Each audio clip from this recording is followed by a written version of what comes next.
उत्तर प्रदेश की राजनीति में क्या कुछ बदलने वाला है कि योगी जी के विधायक ही अब योगी जी के खिलाफ हो चुके हैं। एक विधायक तो लगातार प्रदर्शन करते रहते हैं, तो अब एक विधायक ने यह भी कह दिया है कि योगी जी को अब दिल्ली भेज देना चाहिए और केशव प्रसाद मौर्य को अब जो उत्तर प्रदेश का मुख्यमंत्री बना देना चाहिए। तो पंडित मनमोहन झा हमारे साथ इनसे बातचीत करेंगे। पंडित जी, क्या अब योगी जी के खिलाफ हो गए क्या विधायक? वास्तविकता यह है कि इस सरकार के खिलाफ विपक्ष की भूमिका जो विपक्ष को निभाना चाहिए वो निभाने नहीं दे रही है यहाँ की पुलिस। न ही सरकार चाहती है कि उसके खिलाफ विपक्षी लोग अपने विपक्षी धर्म का पालन करें। लेकिन इस सरकार में प्रशासन के द्वारा लोग कितने त्रस्त हैं, कितनी भ्रष्टाचार लिप्त हो रखे हैं, इसकी वानगी उनके विधायक के मुख से आप सुन सकते हैं।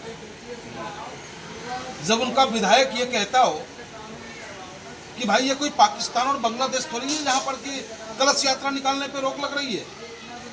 हकीकत है, क्योंकि सपा की सरकार में निकली, बसपा की सरकार में निकली, 14-15 वर्षों से निकल रहा है। आखिर क्यों नहीं निकलने दिया गया भाई उनका रथ यात्रा, जो भी कलश यात्रा था। हिंदू हृदय सम्राट की सरकार में कलश यात्रा नहीं निकली। हिंदू हृदय सम्राट की सरकार कहे जाने वाली यहाँ पे उसका विधायक रो रहा हो, विधायक पिट रहा हो, विधायक के कपड़े फाड़ दिए जाते हो, विधायक पे मुकदमा दर्ज होता हो, तो आप सोचो कि कितनी बड़ी तानाशाही इस प्रदेश में चल रही है कि हम विपक्षी अगर बोलना चाहें तो हमें बोलने नहीं दिया जाता।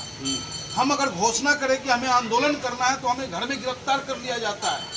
उचित मांग हम रखना चाहते हैं, हम पे फर्जी मुकदमा दर्ज करते हैं। अब आदरणीय योगी आदित्यनाथ जी को सोचना होगा कि वाकई आपकी नीतियों की वजह से नीचे की आवाज को आपका अधिकारी दबाने का कार्य कर रहा है। नीचे के अधिकारी नीचे के लोगों को ऊपर तक आवाज उसकी काला नहीं जादू हो पहुंचती गया, है। विधायक जी कह रहे हैं काला जादू हो गया योगी जी पे। अब बताओ, वो खुद संत हैं, संत हैं, परम उनका अपना एक पूजा पद्धति है, क्या उन पे काला जादू चल पाएगा? अगर चल गया है तो कितनी बड़ी विडंबना है इस प्रदेश में। और विधायक अगर कह रहा है कि भैया यहाँ अब योगी बाबा आप दिल्ली जाइए, उन्हीं का विधायक कर रहा है, हम नहीं कर रहे हैं। तो ये सोचना होगा योगी जी को, जो जिस तरीके से उनका सरकारी तंत्र कार्य कर रहा है, कहीं ना कहीं वो फेलवर साबित है। इस बयान को लेकर जो कह रहे हैं दिल्ली जाइए, क्या लगता है 2027 की राजनीति और उत्तर प्रदेश की राजनीति में कुछ बदलाव होने वाला है क्या? देखिए, ये भारतीय जनता पार्टी का विधायक अगर इतनी ताकत के साथ बोल रहा है, खुले मंच से बोल रहा है, तो निश्चित रूप से कोई ना कोई पटकथा लिखी गई है। अब इस पटकथा को किस रूप में पलटा जाएगा, इसका हम सबको इंतजार है। क्योंकि पहली बार नहीं है जब ऐसा हुआ है, इससे पहले भी बताया जाता अमित शाह और योगी आदित्यनाथ के पास भी कुछ सब कुछ ठीक नहीं है। देखिए, इसकी वानगी हमने देखी थी कोरोना काल में कि माननीय प्रधानमंत्री जी के तक का फोटो तो राशन किट तक से हटा देने का कार्य किया गया था। उत्तर प्रदेश के वेबसाइट से फोटो हटा देने का कार्य किया गया था जब योगी जी और अमित शाह जी में टसन चला। लेकिन इस टसन का नुकसान उत्तर प्रदेश की आवाम को ना हो, ये ध्यान रखना हम विपक्षियों का कर्तव्य है, विपक्षियों का धर्म है। और समय समय पर हम ऑल इंडिया मजलिस-ए-इत्तेहादुल मुस्लिमीन के लोग अपने प्रदेश के मुख्यमंत्री आदरणीय योगी आदित्यनाथ जी को चेताते रहे कि आपका अधिकारी जो है लापरवाह है, आपके अधिकारी गरीबों की आवाज को नहीं सुन पा रहा है, आपका अधिकारी वास्तविक मुकदमा दर्ज नहीं कर पा रहा है, आपका अधिकारी फर्जी एनकाउंटर करने में माहिर जरूर है, आपका अधिकारी फर्जी मुकदमे में फंसाकर लोगों के कैरेक्टर को खराब करने में माहिर जरूर है, लेकिन वास्तविक अपराधी आज पूरे उत्तर प्रदेश में नंगा नाच करने का काम कर रहा है। तो 2 गुट में बट गया है क्या उत्तर प्रदेश? अमित शाह गुट, योगी आदित्यनाथ गुट? देखिए, हम नहीं चाहते कि गुट में बटे, हम नहीं चाहते कि गुट में बटे, क्योंकि जनता ने चुनी है इस सरकार को। तो जनता को इस सरकार से लाभ होना चाहिए, न कि इस सरकार से कि आपसी टकराव का दंश उत्तर प्रदेश की आम आवाम को झेलना पड़े। ये कि ये भी संदेश है कि अभी 70 साल पूरे होने वाले हैं मोदी जी के, योगी जी प्रधानमंत्री। देखिए, ये तो भविष्य के गर्व की बात है, कौन प्रधानमंत्री बनता है या कौन मुख्यमंत्री नहीं रहता है। लेकिन हमारा इतना ही कहना है, क्योंकि उत्तर प्रदेश की आवाम के दर्द के साथ हम हैं। उत्तर प्रदेश में जिस तरीके से जाति और धर्म विशेष को देख करके कार्य किया जाता है, जाति और धर्म के नाम पर खुलेआम अधिकारी का भाषण आप सुन सकते हैं, चाहे वो संभल का मामला हो या बहराइच का मामला हो, हर जगह पे अधिकारी अपने अंदाज में बयान देने का कार्य करता है जो कहीं न्यायोचित नहीं है, न ही संवैधानिक है।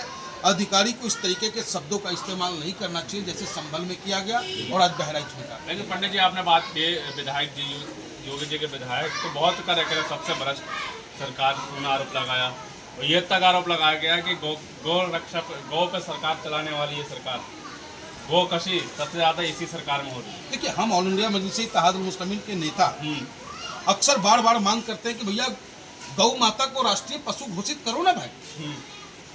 तुम्हें करने से रोक कौन रहा है? रोको तुम केरला में, रोको तुम मणिपुर में, रोको तुम कर्नाटका में, क्यों नहीं रोकते हो? और रोक दोगे तो तुम्हारा ही विधायक, तुम्हारा ही मंत्री कहता है कि बीफ की कमी हो जाएगी तो हमें बाहर से एक्सपोर्ट करना पड़ेगा। इसी उत्तर प्रदेश में बीफ की लगभग फैक्ट्री में आपको बता दूंगा कि भारतीय जनता पार्टी के नेताओं का है, सिर्फ नाम उसका बदल दिया गया अल कुदुस अल रहीम, लेकिन उसका मालिक कोई हिंदू ही बैठा है। गाजियाबाद के बता नंद किशोर गुर्जर की यहाँ भी हो रही है बहुत। जब फायर ब्रांड नेता, हिंदुओं का फायर ब्रांड नेता माना जाता है नंद किशोर गुर्जर, नंद किशोर गुर्जर अपने आप में एक पहचान है। और आज नंद किशोर गुर्जर को रोना पड़ रहा है कि इस गाजियाबाद में 50,000 गायों की हत्याएं रोज हो रही है, तो आखिर योगी सरकार की पुलिस कर क्या रही है? क्या योगी सरकार की पुलिस भ्रष्ट है? क्या योगी सरकार के प्रमुख सचिव भ्रष्ट है? क्या योगी सरकार तक जनता की आवाज नहीं पहुंच पा रही है? क्या मुख्यमंत्री अपने विधायक की बातों को नहीं सुन पा रहे?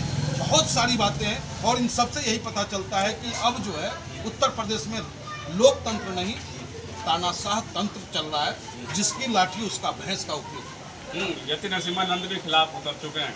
देखिए, अब यति नरसिम्हानंद जैसे गंदे विचार के लोग, यति नरसिम्हानंद जैसे गंदे विचार के लोग संत तो हो ही नहीं सकता, क्योंकि संत कभी किसी सूफी, किसी पैगंबर, किसी अवतार के खिलाफ अपशब्दों का इस्तेमाल नहीं कर सकता है। तो वो संत कम और गुंडे ज्यादा हैं। गाजियाबाद पुलिस ने मुकदमा दर्ज किया, ठीक है।